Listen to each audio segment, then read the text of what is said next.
BrianTheBlue, and welcome back to Current Calamities, where I take a break from the past and look forward to the future with the games of the present.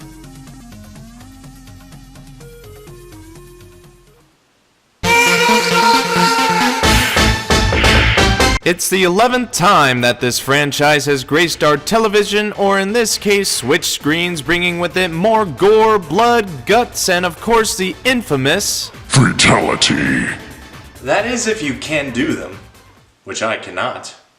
That's why I always get I've had a little experience, but not enough to call me a real combatant with a K. I played the first two and the fourth on occasion at Starfighter's Arcade, even figuring out how to get into the menus via the button combo. That was a treat to figure out. But now it's time to skip past 7 entries, because who really gives a shit about the plot when it comes to this? Though I did hear the story is supposed to be pretty decent, so let's not waste any more time. Let's get right to playing the 11th entry.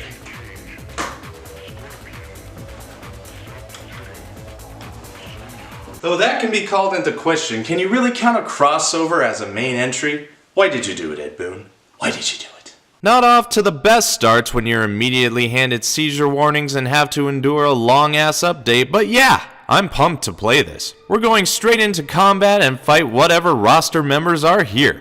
We've got a good variety of memorable classics with a few I don't know and 2 locked characters that I hope can be unlocked. Now, knowing that I am a noob and haven't had the opportunity to play 10, so my last experience is with 2, I'm going to be Noob Cybot, and I'll go against this Star Wars ripoff looking Scarlet.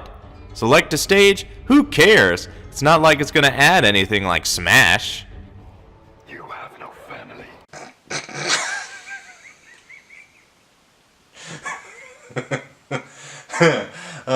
Now that caught me off guard. I don't know anything about the characters, but that must have burned. That was brutal. So with that out of the way, the fighting, it's definitely Mortal Kombat.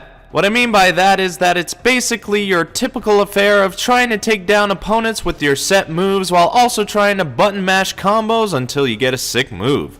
Some blows can be highlighted through very brutal zoom-ins, and the fatal blows you can pull off if you're low on health are very satisfying to each character. Speaking of character, the characters here are very fleshed out. Some are hilarious while others look badass. And even though I may not know fatalities, they sure do. Fatality. Kano wins. Brutal.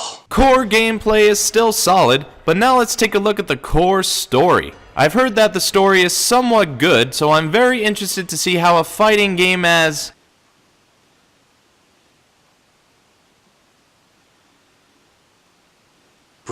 as this can have a coherent story. From what I can gather at the start, Raiden is punishing an elder god and gave him a fate far worse than death, and the gore that's on display is like, wow. I really feel like this is movie quality and really want to know, why aren't we making films with this tech? But that thought is put on hold when Raiden leaves and another being comes to talk to the beheaded but still breathing elder god about destiny and time, and then boom! Title screen. Roll credits. Good work. Nice proof of concept. Can't wait for the upcoming film.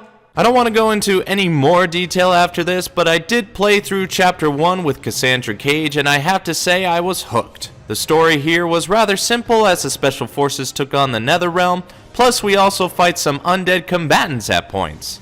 Seemed to be a bit easier fighting-wise, and the graphics looked a little weird transitioning from cutscenes to the actual fight.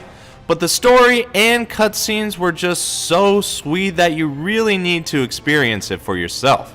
Especially the kills they sometimes do to others, because those can be really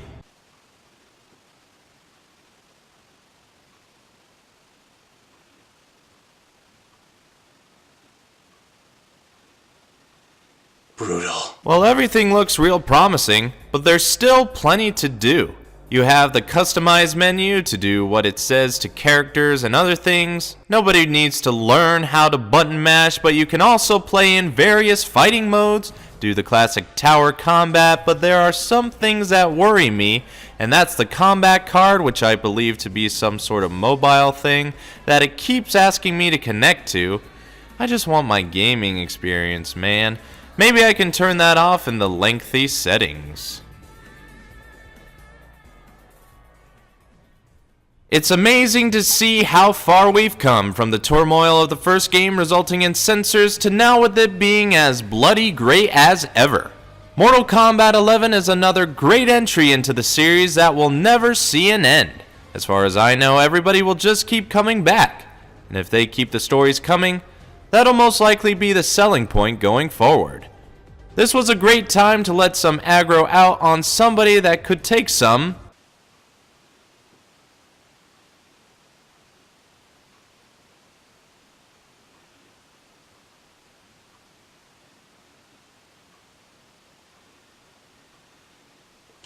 Fatality.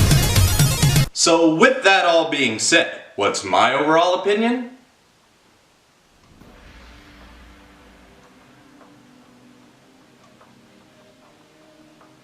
I never usually get caught off guard with overblown violence in games, but then when I play this, I was reminded how much of a good time this franchise is and how gory it can get without a care in the world.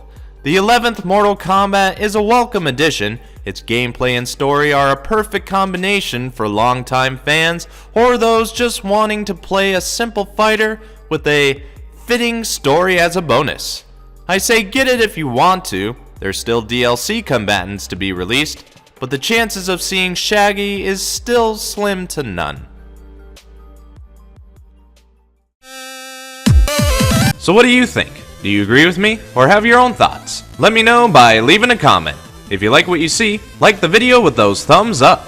If you think anyone else would like this vid, share it around. And if you want to see more of me, this show, and others, hit the subscribe button. I'm BrianTheBlue, thanks for watching. I'm going back to the past, and until next time, I'll see you in the future.